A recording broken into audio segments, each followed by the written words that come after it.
Inteligencia dental. El líder indiscutible y absoluto en educación dental a distancia en idioma castellano. Le da la más cordial bienvenida a esta conferencia grabada. Gracias a nuestros patrocinadores oficiales.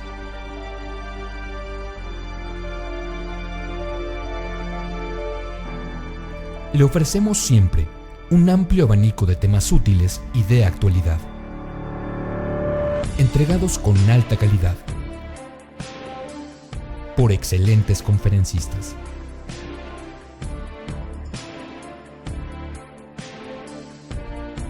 Es un placer recibirle en nuestras conferencias Webex en vivo por Internet, con sesión de preguntas y respuestas, o en nuestras conferencias grabadas disponibles en nuestro canal de YouTube.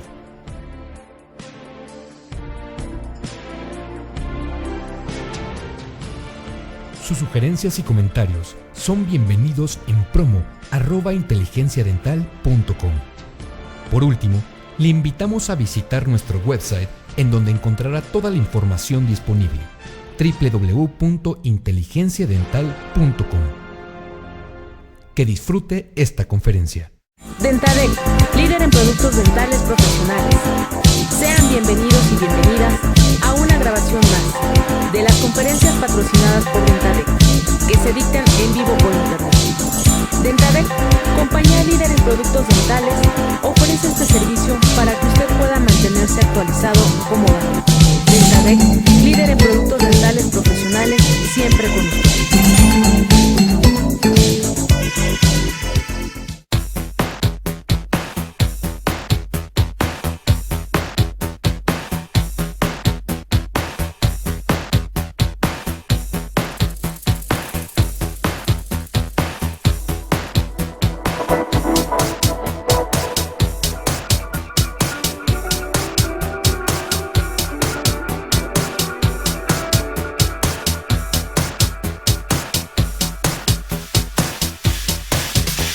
Muchísimas gracias, bueno, es un gusto saludarlos y estar aquí con ustedes. Realmente es un tema muy importante porque no nos educan en la universidad o en algunas instituciones, más que evitar una demanda para hacer una correcta elaboración de lo que es un consentimiento informado. Vamos a ver aquí algunos tips y vamos a ver la importancia de que todo cirujano dentista esté entrenado en la parte de legislación odontológica. Me presento con ustedes, soy cirujano dentista, egresada de la Universidad Latinoamericana desde el 2006. Tengo la especialidad de odontología legal y forense por la CDN en el 2008, diplomado en tanatología, en implantología por la ADM. Como ustedes sabrán, como peritos odontológicos tenemos que saber un poquito de todo. Diplomado en marketing en la Cámara Nacional de Comercio, en pymes en la Universidad La Salle, soy perito de la Procuraduría General de la República y perito federal desde el 2012, presidente de la Asociación Dental del Distrito Federal y catedrático de la Universidad de Anáhuac en odontología legal y forense y administración. Mi práctica privada como perito está desde el 2008 y como cirujano dentista desde el 2006. Para empezar con este tema, gracias, tenemos que saber lo que la Constitución nos dicta como la OMS nos está diciendo que todos los pueblos debemos gozar del entero grado de salud máxima. Esto se puede lograr con un estado completo de bienestar físico, mental y obviamente social. En todos los países tenemos 3 principios básicos: el derecho a la salud, el derecho a la integridad física y el apoyo a la promoción de la salud, que es lo que nosotros como cirujanos dentistas hacemos. La acreditación de la calidad de los servicios prestados debe considerarse al menos por la atención personalizada, que es lo que hacemos en el consultorio odontológico, la integración de expedientes clínicos. Recuerden, doctores, que el expediente clínico básicamente está formado por 2 circunstancias importantes. La primera, nosotros tenemos que hacer una historia clínica. Esta historia clínica es como si fuera el IFE del paciente. Esto es el IFE de mi paciente, es la identificación mediante salud que tengo de mi paciente. La diferencia del consentimiento informado es que el consentimiento va a ser un contrato que voy a hacer con mi paciente. A pesar de que ya lo conozca, voy a hacer un contrato. Uno no exime del otro. Una cosa es que conozca a mi paciente y otra cosa es que haga un contrato con las especificaciones que tengo que darle, como si yo estuviera vendiendo un producto, porque lo que estoy vendiendo es mis servicios odontológicos a nivel ético y con una finalidad de ser profesional y ético en mi atención odontológica. Recuerden, doctores, que los expedientes clínicos los debemos guardar 5 años.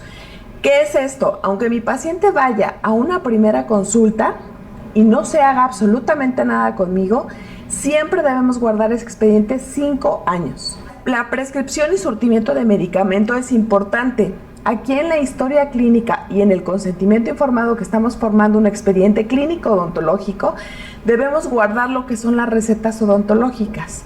Ahorita les explico porque realmente nosotros no es que no sepamos, no tenemos la cultura de hacer esta base administrativa para tener un chequeo perfecto con nuestros pacientes.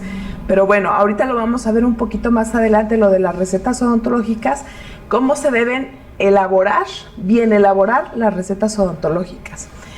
La información al usuario sobre el diagnóstico y pronóstico, así como del otorgamiento de orientación terapéutica. ¿Qué es esto? El paciente siempre debe estar perfectamente enterado de lo que yo voy a hacer como cirujano dentista. Como cirujano dentista debe estar perfectamente enterado de lo que le voy a hacer y debe estar de acuerdo. Realmente los consentimientos odontológicos que hemos visto en casos legales no han sido bien elaborados. De 50 casos que tenemos, quizá 1 o 2 lleguen a estar bien elaborados. ¿Por qué? Porque como les platicaba hace un momento, nosotros no tenemos la cultura de hacer un consentimiento informado. Aquí vamos a aprender a hacer un consentimiento informado. La Ley General de Salud en su artículo 240 nos menciona la importancia de prescribir estupefacientes. Nosotros lo podemos hacer, pero lo debemos hacer bien. Hay una diferencia entre prescribir y recetar.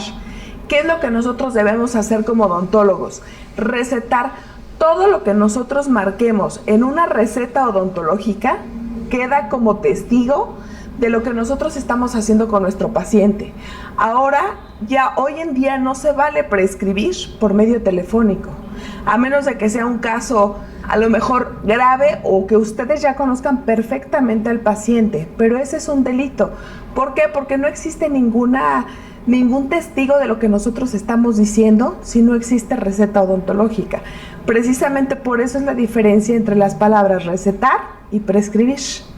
Antes se utilizaba el prescribir, pero ahora todos tenemos que recetar. Los médicos cirujanos, los médicos veterinarios y pasantes de medicina tenemos ese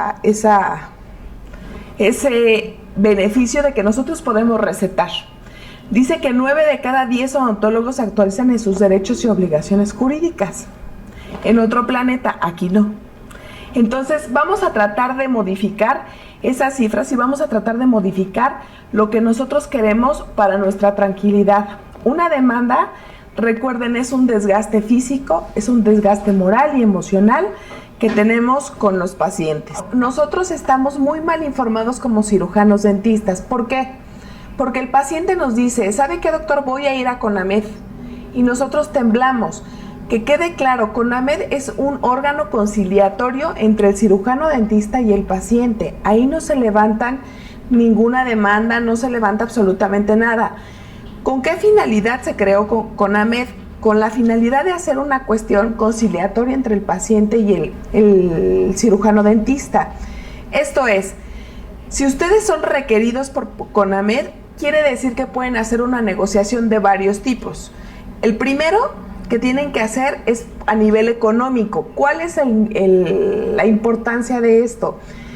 Tú como paciente vas a hacer un trabajo odontológico, el paciente va a pagar, y si el paciente no queda conforme con los trabajos realizados odontológicos, tiene la obligación, o más bien tiene el derecho de solicitar a CONAMED que nosotros regresemos ese dinero porque no está entera satisfacción del paciente. Que quede claro que ahorita no nos metemos en demandas, es solamente una conciliación.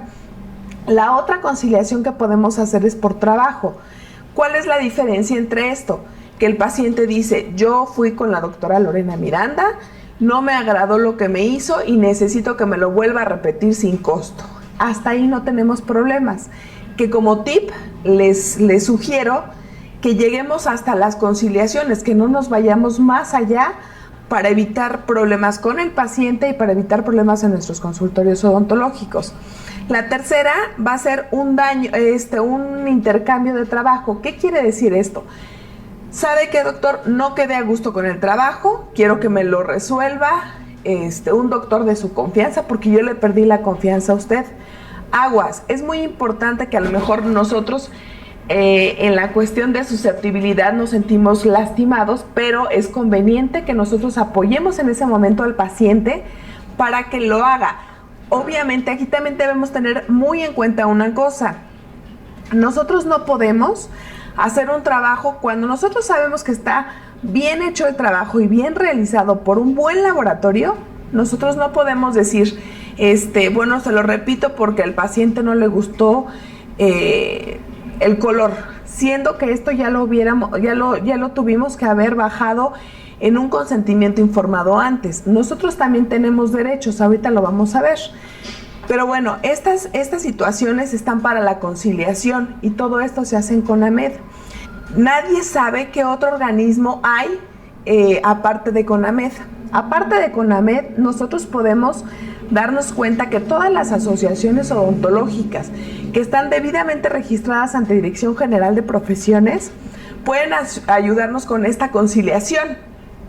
Esto es, si ustedes acuden a la Asociación Dental del Distrito Federal, a la Asociación Dental Mexicana, al Colegio Nacional de Cirujanos Dentistas, todos ellos, por obligación, deben tener peritos a disposición de todos los cirujanos dentistas.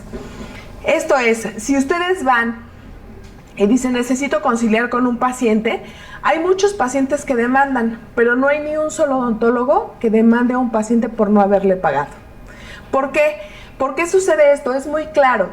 Nosotros no tenemos los papeles y nosotros no tenemos nuestra documentación en orden. Si nosotros tuviéramos nuestra documentación en orden, nosotros podríamos exigirle al paciente que nos pagara. Pero como no lo tenemos, entonces mejor no nos metemos en problemas. Cuando se presenta una demanda va a ser en el Ministerio Público. Cuando nos presentamos ante asociaciones, ante CONAMED, la Procuraduría del Consumidor, eso es para conciliación. Eso es importante que lo sepan. Hay dos tipos de daños. Ya cuando estamos hablando de una demanda que se hace ante un ministerio público, donde el paciente llega a demandar específicamente al doctor y que ya sabe el trabajo que quiere recuperar o por qué trabajo quiere demandar al doctor, hay dos tipos de daños. Unos son los daños punitivos y otros son los daños morales. ¿Cuáles son los daños punitivos? Los daños punitivos son los que son previamente y los que están comprobables, son los que están objetivos en el tratamiento. Por ejemplo, me hicieron una prótesis de 3 unidades y está mal ajustada. Eso nosotros lo podemos ver. Lo podemos ver y lo podemos calificar con peritos forenses donde ya nos dicen, ¿sabes qué? Sí, no está llegando hasta el nivel donde debe llegar y ese es un daño punitivo. Lo que yo puedo demostrar con modelos de estudio, con radiografías o clínicamente hablando. Y los daños morales son los daños que no podemos calcular el costo. De un daño punitivo, por ejemplo, hablando de una prótesis fija, yo sí puedo calcular el daño económicamente hablando. Pero de un daño moral, de ese no se puede calcular el costo. ¿Por qué? Porque para todos nuestra moral es diferente. Entonces, a veces los daños morales son mucho más caros que los daños punitivos, aguas. Si un daño punitivo, por hablar de una cantidad, me puede salir el daño punitivo en 20,000 pesos, a veces los daños morales nos van al doble.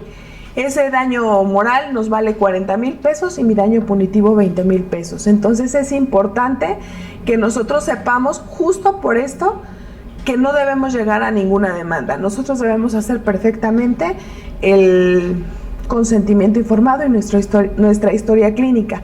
Es importante aquí recalcar que debemos tener otra vez la buena educación de hacer historias clínicas en la primera consulta. No se vale que nosotros no dediquemos el tiempo al paciente para hacer una historia clínica. Por eso justamente debemos cobrar las primeras consultas, porque debemos tener comunicación con nuestro paciente y el paciente debe tenernos la confianza para que nosotros lo atendamos. Cuando yo tengo la confianza con un paciente que voy a atender, se reduce mi índice de demandas y de todas las cuestiones legales muchísimo. Pero si yo trato a un paciente como si fuera un paciente de un expediente número tal, entonces ahí crecen nuestras demandas y nuestros problemas con los pacientes. Quería comentarles esto antes de empezar a ver lo que es el consentimiento informado como tal, porque son bases que nosotros necesitamos para saber qué es lo que sigue. Bueno, el consentimiento informado, como les comentaba hace un momentito, es un contrato de calidad que nosotros vamos a tener con el paciente. Este contrato, a veces como cirujanos dentistas nos da miedo hacer este contrato, cuando realmente es lo que se tiene que hacer. ¿Por qué? Porque si yo voy a rentar una sola silla en una alquiladora, me hacen un contrato donde dice que yo voy a pagar en cuanto yo devuelva ese servicio que me están prestando. Aquí como cirujanos dentistas debemos hacer un contrato de calidad, y este contrato de calidad no solamente es de palabra. El contrato de calidad es el consentimiento informado, que va a tener diferentes puntos. Es curioso, pero el consentimiento informado está citado a partir de desde 1930 y 1956, y es fecha que en el 2013 hay gente que no tiene contrato, que no tiene consentimiento informado.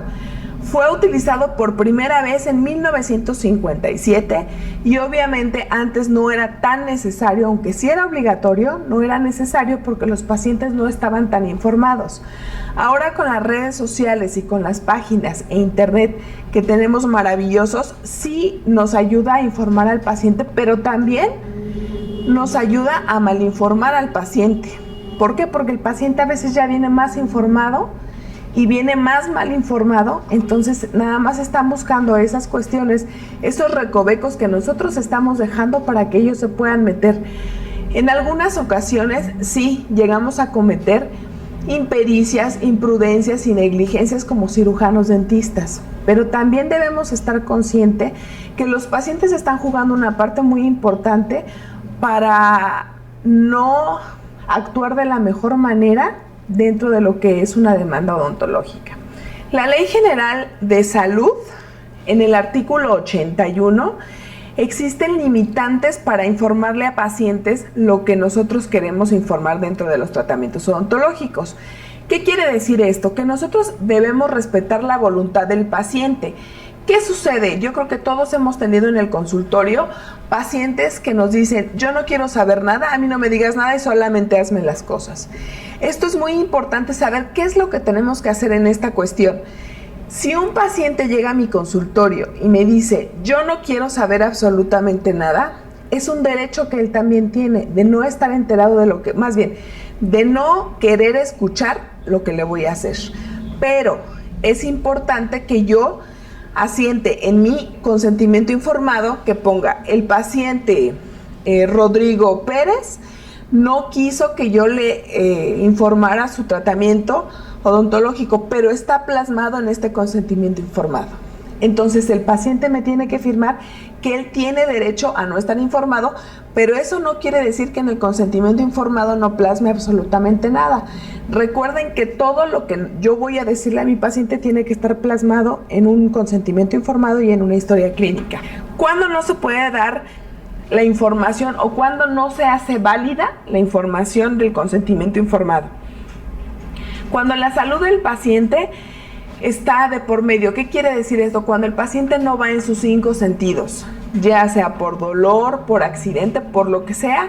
Si yo veo al paciente que no está en sus 5 sentidos, entonces obviamente tengo que dar una parte para avisar a una parte. Si va con algún familiar, tenemos que hacerlo con algún familiar directo. Si no, tenemos que esperar, por ejemplo, si un paciente llega con dolor, esperar a que ya atendamos ese cuadro de dolor, y cuando el paciente se recupere un poco, entonces hacer este consentimiento informado y hacer lo que nos firme. Cuando tiene trastornos mentales el paciente, cuando tiene casos de depresión severa, y cuando el paciente obviamente no goza de su salud mental al 100%. El consentimiento informado se lleva a cabo en todas las actividades médicas. Así sea en una limpieza odontológica, nosotros debemos utilizar un consentimiento informado. A veces la pregunta más clásica que me hacen es que ¿cuántos consentimientos informados se necesitan? Les informo. Ahorita vamos a ver un patrón de consentimiento informado, pero siempre nosotros tenemos que hacer un consentimiento informado por los procedimientos que hacemos. ¿Por qué? Porque no son los mismos riesgos que se corren, no son las mismas obligaciones que ustedes tienen. Si yo les pongo un consentimiento informado de cirugía, pues obviamente en el consentimiento informado de cirugía hay que hablar ese día por la tarde, hay que hablar a los 3 días, a los 8 días y hasta la eliminación de los puntos de sutura. Pero si yo le elaboro a mi paciente una resina, no es el mismo protocolo el que voy a tener que seguir, más bien el que voy a continuar. Ok, entonces no va a ser el mismo protocolo el que yo voy a tener que hacer. Entonces siempre es importante hacer un consentimiento por cada procedimiento. Es mucho trabajo, sí es mucho trabajo. De hecho, la Academia de Ciencias Forenses, que está formada aquí en el Distrito Federal, y su servidor estamos haciendo un libro que no va a ser nada caro, que va a ser de un costo de recuperación, donde van a traer todos los consentimientos informados de todas las especialidades y procedimientos odontológicos. ¿Esto con qué finalidad es? Nosotros hemos tratado de informar al odontólogo y de informar a los pacientes acerca del consentimiento informado. La cuestión aquí es que los odontólogos no han seguido o no hemos seguido ese mismo protocolo, y por la desidia de hacer el consentimiento informado por especialidad y por procedimiento, no hemos llegado a la meta que nosotros quisiéramos, que es que el paciente, el odontólogo haga que firmen los consentimientos informados. Entonces, yo creo que por ahí de marzo o abril ya estaremos sacando el libro de consentimientos informados por especialidad y por procedimiento para que ustedes lo puedan adquirir. Esto no es caro, y yo creo que más caro está nuestra desinformación, y nosotros no podemos pensar que en algún momento, nosotros no podemos pensar que esto no nos va a suceder. Claro que nos puede suceder porque todos estamos expuestos, porque todos trabajamos. Entonces es importante que nosotros pongamos atención en esto. Ok, el consentimiento informado es la relación médico-paciente, y es donde voy a disipar todas las dudas que tienen los pacientes conmigo para hacer el procedimiento que voy a hacer. Esto es, nosotros también, es mejor que nosotros podamos invertir tiempo para explicarle al paciente qué voy a hacer, a que el paciente vaya desinformado, y ese es otro delito que nosotros tenemos, el que no informemos al paciente qué es lo que le vamos a hacer. Nosotros no estamos en ninguna institución pública en donde tengamos que atender a un paciente 10 minutos y después que el paciente se retire. Tenemos consultorios odontológicos donde estamos brindándole al paciente salud, bienestar, y le estamos brindando al paciente los mejores servicios odontológicos. Entonces lo debemos hacer con calidad y ética. Entonces el consentimiento informado se va a definir como el compromiso que se establece en el espacio comunicativo destinado a informar en forma oral o escrita la naturaleza y los propósitos de mis tratamientos. La forma de aplicación de los instrumentos recopilados de información, aplicar en pruebas experimentales. Quien recibe la información se convierte en participante. ¿Qué quiere decir? En mi consentimiento informado yo puedo tener 2 testigos. Puedo tener 2 testigos, uno por parte del paciente y otro por parte de mi clínica odontológica. Entre más gente se haga partícipe de este consentimiento informado, va a ser mejor. ¿Por qué? Porque la gente ya tiene la información veraz y nosotros tenemos más testigos. Si en algún momento llegáramos a tener problemas, pues obviamente tenemos más personas que incluir en este proceso. Una cosa importante que les quería comentar es que nosotros debemos, algo muy importante que nunca nos enseñaron y nadie nos dijo absolutamente nada. Ahora en las demandas odontológicas se está viendo que las personas que están demandando no son las personas que acudieron a sus clínicas odontológicas. ¿Qué quiere decir esto? Yo me presento a una clínica odontológica y yo digo que soy Patricia Rivera. Me empiezan a llenar mi historia clínica, yo doy mi información como Patricia Rivera, me atienden como Patricia Rivera o a veces no los llegan a atender, solamente esa primera intervención de la historia clínica, y cuando yo voy a demandar a la doctora Lorena Miranda porque no me hizo una historia clínica. Cuando la paciente que acudió no fue Patricia Rivera. ¿Qué sucede en estos casos? Ahorita les estamos solicitando a los cirujanos dentistas que soliciten una copia, o que ustedes tengan ahí una copiadora en el consultorio y que saquen una copia de su identificación oficial. ¿Por qué? Porque es una manera en la que nos podemos proteger más de que sea la persona que verdaderamente nos está diciendo que está acudiendo al consultorio. Es muy fácil actuar nosotros de buena voluntad y pensar que esa persona sí es la que está diciendo que es, pero realmente ya se han presentado casos donde las personas que dicen que son, no son las que están acudiendo a los consultorios odontológicos. Entonces, ese es un buen tip para que lo tomen en cuenta y que ustedes traten de tener todo lo mejor posible organizado sus expedientes e historias clínicas. El consentimiento informado, vamos a tener 12 puntos principales. Este es el patrón exacto de lo que debe llevar un consentimiento informado. El consentimiento informado debe tener el nombre, apellido del paciente y del médico que informa. Ojo, si yo tengo varios especialistas trabajando en mi consultorio odontológico, lo elabora el médico que va a atender a mi paciente. Aunque yo sea el dueño de la clínica, el que va a elaborar esto es el especialista que va a meter las manos en la boca del paciente. No es el dueño de la clínica ni es otra persona, es directamente quien me está prestando los servicios odontológicos. Entonces tenemos que poner el nombre y el apellido del paciente y del médico que informa. En el punto número 2 debemos explicar la naturaleza de la enfermedad y su evolución natural. Si es caries, entonces explicar. De no ser atendida la caries, la evolución natural es que se sigue propagando ante los tejidos del diente hasta llegar a el nervio, por ejemplo. El número 3 es el procedimiento a realizar.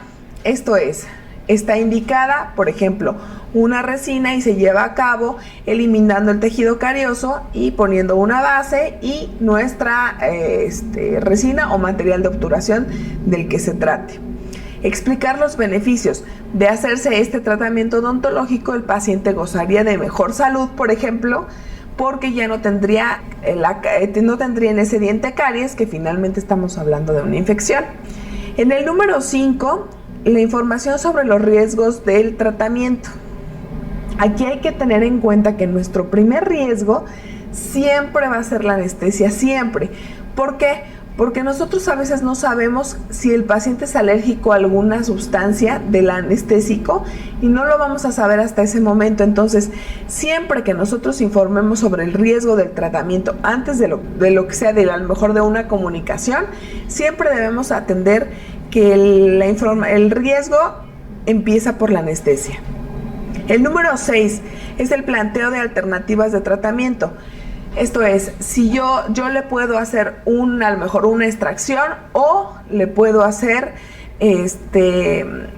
después de la extracción le puedo hacer una prótesis fija, o le puedo hacer una extracción y después colocarle un implante odontológico. Todo se le debe plasmar al paciente con varias alternativas. ¿Por qué? Es importante decirlo en varias alternativas para que el paciente, tanto por economía a que sea por salud, lo debemos entender que el paciente debe tener por lo menos 2 alternativas para saber si se va por una o se va por la otra. En el número 7, explicar el tipo de anestesia y sus riesgos. Obviamente vamos a volver a repetir este punto, pero bueno, está más específico. La autorización para obtener fotografías, videos, requisitos gráficos en el pre, intra y postoperatorio, y para difundir resultados e iconografías en revistas médicas y o ámbitos científicos. A la hora que nosotros le decimos al paciente que nosotros podemos sacar radiografías, podemos sacar fotografías y muchos materiales para nosotros exhibirlo, Si el paciente obviamente lo autoriza, aquí en la autorización del paciente, él se hace partícipe y va a ser mucho más fácil para nosotros un buen tratamiento odontológico. Es curioso, pero es como nosotros como la población se comporta incluso ahora con las nuevas cámaras que hay en la calle. Donde hay cámaras, la gente tira menos basura. Aquí exactamente es lo mismo. Si yo le digo al paciente que voy a tomar toda su información, el paciente sabe que va a ser muy difícil que él me llegue a sorprender cuando ya tengo todo de él y cuando incluso tengo fotografías y videos del paciente. La posibilidad de revocar el consentimiento es en cualquier momento antes del tratamiento. ¿Qué quiere decir esto? Si el paciente llega a su consulta odontológica, hoy le iba a hacer el tratamiento odontológico, llega a mi sala de espera y me dice, ¿sabe qué, doctora? Ya lo pensé bien, no quiero por la circunstancia que sea, porque el clima está nublado y ya no quiero. El paciente tiene derecho a irse y no hacerse el tratamiento odontológico. Pero una vez que yo empiece, por ejemplo, que yo esté en la parte de la anestesia y que me digan, ¿sabes qué? Ya no quiero nada y que yo ya haya anestesiado al paciente, tiene derecho a irse el paciente siempre y cuando yo le haga firmar el documento que, bueno, yo apliqué tal anestésico, que el paciente se veía de la mejor manera, que iba en sus 5 sentidos y que el paciente por decisión propia decidió no hacerse el tratamiento. En ese momento se lo doy a firmar y el paciente se puede ir a su casa. Lo que le pase ya de la puerta a su casa ya no va a ser responsabilidad de nosotros, pero sí lo tenemos que dejar asentado en ese documento. La satisfacción del paciente, ojo, y ahí quería aclarar un poquito. Este número 10 es el que todos los cirujanos dentistas lo toman como consentimiento informado, cuando tiene de 12 a 13 puntos el consentimiento informado. Y los odontólogos siempre ponen como el punto 10 como satisfacción del paciente para la información recibida y evacuación de las dudas. Este punto 10 es el único que todo mundo toma como consentimiento informado y está erróneo porque este solamente es un punto. El hecho de que el paciente plasme en el consentimiento informado, este es el único punto que va con puño y letra del paciente. Si el paciente pone estoy satisfecho por la información recibida de acuerdo con el tratamiento que se me va a realizar y quedan evacuadas todas mis dudas, es un solo punto que lo tiene que escribir con su propia mano el paciente. Pero bueno, nada más es el punto 10 está confirmando que nosotros está clara la información del punto número 1 al punto número 9. Entonces es importante que lo comentemos. Este punto 10, a veces hay gente que me dice que tiene consentimientos informados y los tiene de 5 hojas atrás de la historia clínica, en la parte de hasta abajo donde dice estoy de acuerdo con el paciente, con el doctor, en lo que me va a hacer y demás, pero esto no es un consentimiento informado. El número 11 es la fecha y la firma, que sea de médico, paciente y los testigos que les había comentado. Si no existiera testigo por parte de ellos, puedo poner a mi secretaria y puedo poner a mi asistente. O si viene nada más, obviamente del paciente se toma un solo testigo, se toma mi firma y se toma la del paciente. ¿Ustedes cómo van a corroborar que es la firma del paciente? Porque obviamente ustedes previamente a esto ya hicieron su historia clínica. No se puede hacer un consentimiento informado si no hemos hecho una historia clínica bien realizada. Entonces, ustedes ya saben previamente que el paciente debe coincidir las firmas. No está mal que nosotros lo revisemos. Es como cuando entra una tarjeta de crédito a nuestra terminal, nosotros tenemos la obligación de verificar que las dos firmas hayan sido exactamente las mismas. Entonces, no hay delito, no hay nada malo que nosotros revisemos, que la historia clínica y el consentimiento informado esté previamente revisado con la información que nos está dando el paciente. Ahora, el punto número 12, que no se los puse en amarillo, se los puse opcional, pero con letra mayúscula. Pues, ¿por qué? Porque el costo especificado lo debemos poner aquí. Esto es importante. A veces los pacientes llegan y dicen, a mí la doctora Miranda me cobró 30,000 pesos por hacerme una endodoncia. Cuando nosotros revisamos esa historia clínica y cuando revisamos todas esas situaciones, nos damos cuenta que sí, efectivamente hay un recibo de honorarios por 30,000 pesos, pero que este recibo de honorarios obviamente cubre a lo mejor una endodoncia o 2 endodoncias, prótesis y demás. Nosotros, ¿qué sucede con esto? Que no tenemos manera de verificar el precio unitario de lo que nosotros le cobramos a una persona. Pero, por ejemplo, si estamos hablando aquí que le vamos a hacer 2 resinas, podemos poner en el número 12. El costo por resina es de 1,500 pesos y este costo por resina nosotros lo hacemos, el precio unitario es de 1,500 pesos.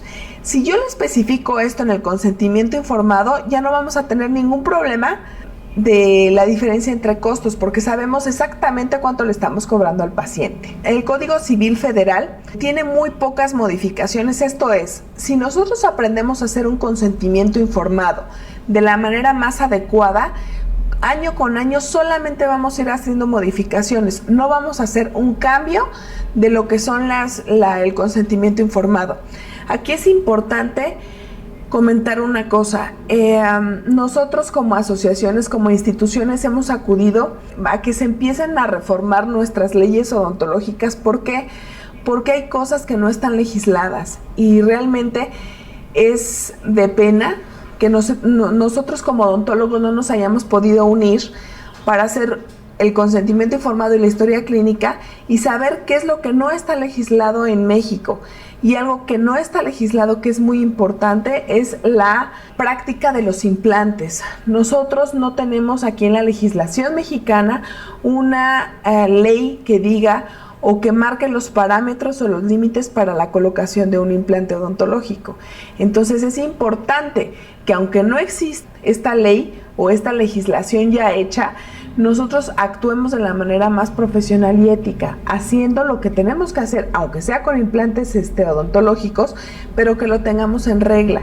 Entre más cosas tengamos nosotros que nos puedan ayudar, es mucho mejor. ¿Por qué? Porque esto es como el mejor seguro. ¿El mejor seguro cuál es? El que no se usa. Entonces, es importante que estemos informados.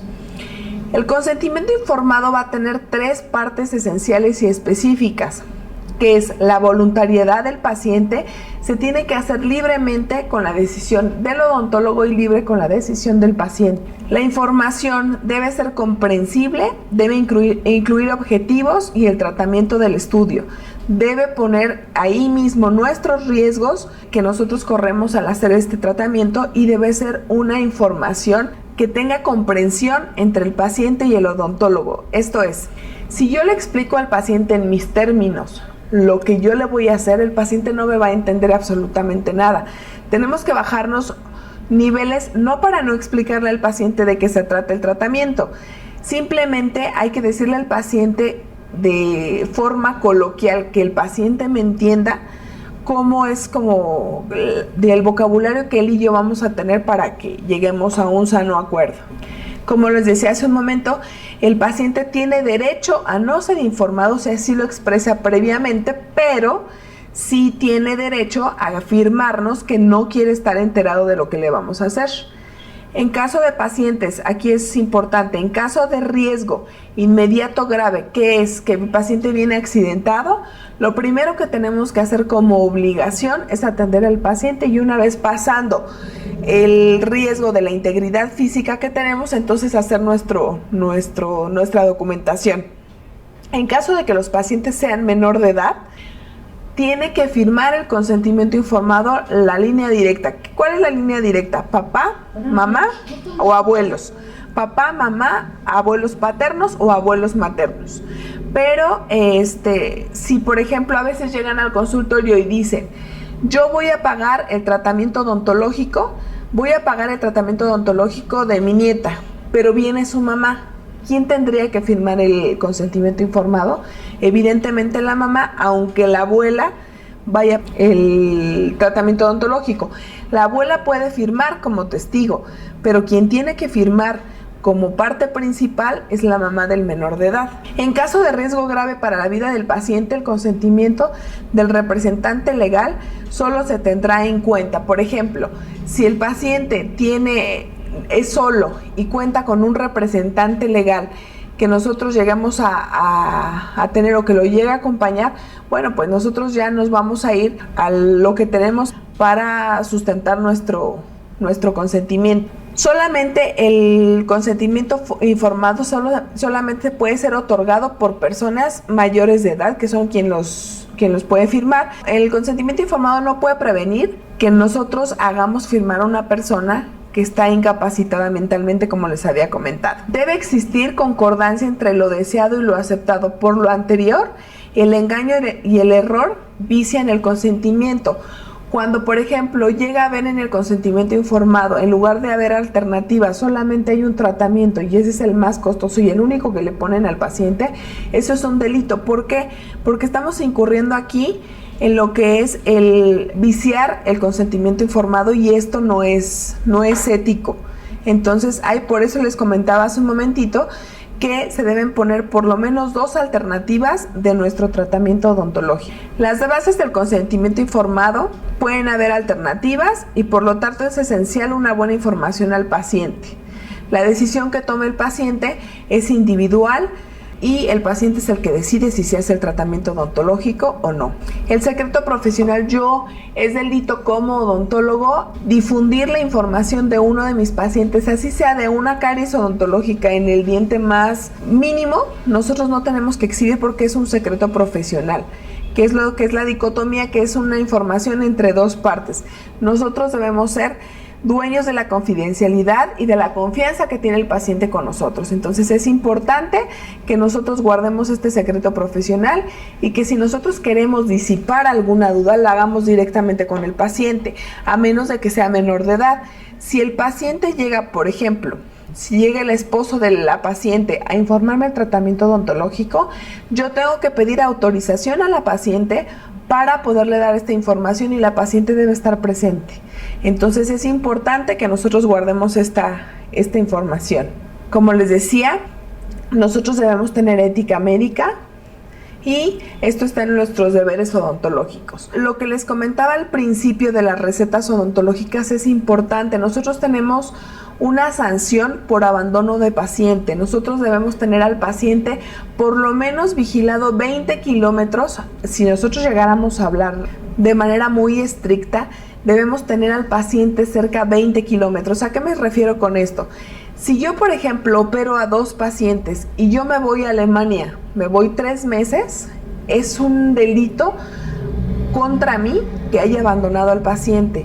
Si el paciente, por ejemplo, después de haber sido operado, me habla por teléfono porque tiene molestia, el paciente tiene derecho a regresar a mi consultorio, así sea para que yo le dé confianza y decirle, vamos bien, o se existió tal inconveniente, el paciente tiene derecho a regresar a mi consultorio. Yo no puedo abandonar al paciente.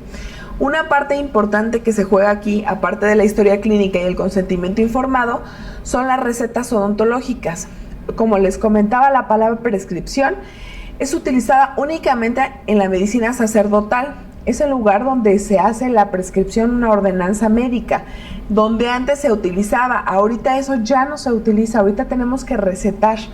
¿Cómo deben ser las recetas odontológicas?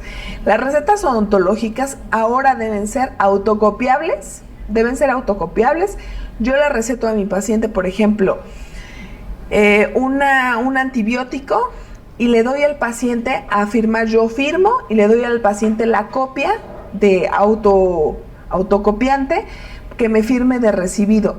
Eso nos cuesta 3 segundos, pero nos da una seguridad impresionante. ¿Por qué? Porque si el paciente me llegara a demandar que yo no le di absolutamente nada, en mi expediente clínico que tengo, la historia clínica, el consentimiento informado, y estoy comprobándole al paciente que yo le di su tratamiento odontológico, que yo le receté como se debía recetar. Si el paciente no hizo caso omiso a las instrucciones que yo le di en la receta odontológica, entonces automáticamente nosotros nos deslindamos de la responsabilidad ahí de que el paciente no se haya tomado los medicamentos adecuados. Pero yo hice todo como se tenía que hacer, y es importante hoy en día tener foliadas nuestras recetas. El hecho de que nosotros tengamos foliadas nuestras recetas nos da una seguridad de que nosotros tenemos el control absoluto de que todas las recetas odontológicas que están dentro del consultorio odontológico están siendo bien utilizadas para lo que están hechas. Entonces es importante que lo hagamos de esa manera. Lo que les comentaba de prescribir y recetar, ahora tenemos que nosotros únicamente recetar los medicamentos. Y digo, a veces hay cuestiones que ahorita, por ejemplo, en farmacias se hacen recetas odontológicas de antibióticos. Entonces, así nosotros no podríamos tener ningún problema si algún paciente llegara a tener alguna alergia o alguna otra situación, podemos demostrar que incluso nosotros no le dimos ese medicamento odontológico, ¿no? Nosotros debemos tener en las recetas odontológicas claramente que nosotros vamos a curar una enfermedad, vamos a mejorar la situación clínica de mi paciente, vamos a combatir ciertos síntomas y a prevenir algunas enfermedades. Vamos a posibilitar el diagnóstico y el pronóstico de mi paciente y vamos a mejorar las actividades de mi paciente. ¿Qué debe tener mi receta odontológica? Debe tener el nombre completo del cirujano dentista, lo que es la dirección fiscal del cirujano dentista, nuestra facultad de egreso, la especialidad, el registro de mi especialidad, si existiera el número de certificación, que es lo más conveniente que exista en todas las recetas odontológicas, mi certificación como cirujano dentista general o como especialista, nuestros folios y las indicaciones y firmas. Les recomiendo unificar los criterios profesionales, profesionalizar los programas acorde a instituciones afines, formar parte de asociaciones y colegios, porque recuerden que esta es una ventana para el mundo exterior, actualizar la normalización del ramo odontológico, y la elaboración de códigos y éticas que a veces no están en manos de nosotros, pero bueno, tener en cuenta que lo que tenemos que hacer es esto. Y fomentar en nosotros la responsabilidad profesional. Dicen que no se debe empezar por otro lugar, por el primer lugar donde se debe empezar a hacer todo esto es desde casa. Entonces, es importante que nosotros evitemos riesgos jurídicos como las denuncias, las demandas, los fraudes, las malas prácticas odontológicas y la complicidad. Entonces, para evitar estas situaciones, nosotros debemos tener como prevención nuestros expedientes en orden, los 3 principales documentos, que es la historia clínica, el consentimiento debidamente informado y nuestras recetas odontológicas. Para mí ha sido un placer estar aquí. No sé si tengan alguna duda. Vamos a evitar, quedo a sus apreciables órdenes de todos, para darles a conocer los consentimientos informados que tendremos el próximo año y quedo expuesta a las dudas que ustedes me quieran hacer. Dentadec agradece su participación, esperando que esta conferencia la haya disfrutado y le resulte útil. Dentadec, líder en productos dentales profesionales.